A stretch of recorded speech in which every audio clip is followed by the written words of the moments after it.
Qui si sono espressi liberamente tutti i più grandi artisti, tutti coloro i quali hanno saputo intrecciare i loro talenti con le rappresentazioni e le problematiche e così anche con i sogni e i conflitti del mondo intero.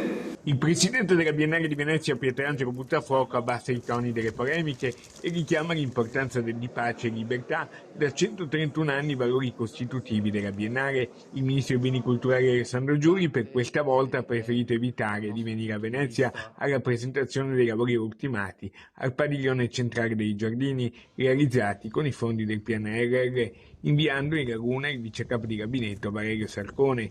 16 mesi di lavori, 31 milioni di euro di investimento. Oggi si apre una nuova sfida ed è al termine di un'impresa che non è stata semplice, però compiuta rispettando tutti gli impegni presi. Grazie al Ministero della Cultura, nella persona di Alessandro Giuri, il Ministro, e al suo delegato oggi, il vice capo di gabinetto Valerio Sarcone. Il sindaco di Venezia Luigi Brugnaro, anche vicepresidente della Biennale, ha ribadito che non si tratta di ospitare propaganda russa né di mettere in dubbio il sostegno incondizionato all'Ucraina. Buttafuoco, presentando i lavori, ha voluto accanto a sé i suoi predecessori Paolo Barata e Roberto Cicutto.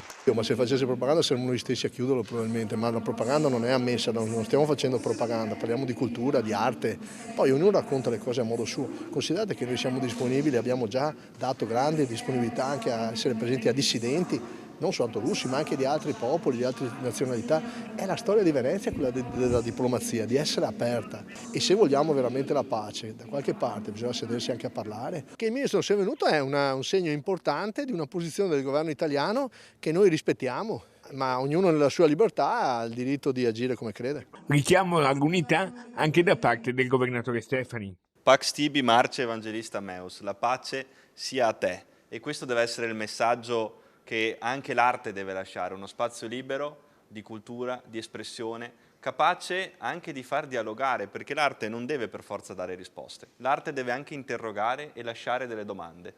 E credo che la fruizione di questa Biennale possa essere un'occasione non per scontrarsi, non per continuare a fare polemica, ma per dare occasioni di pace e di dialogo.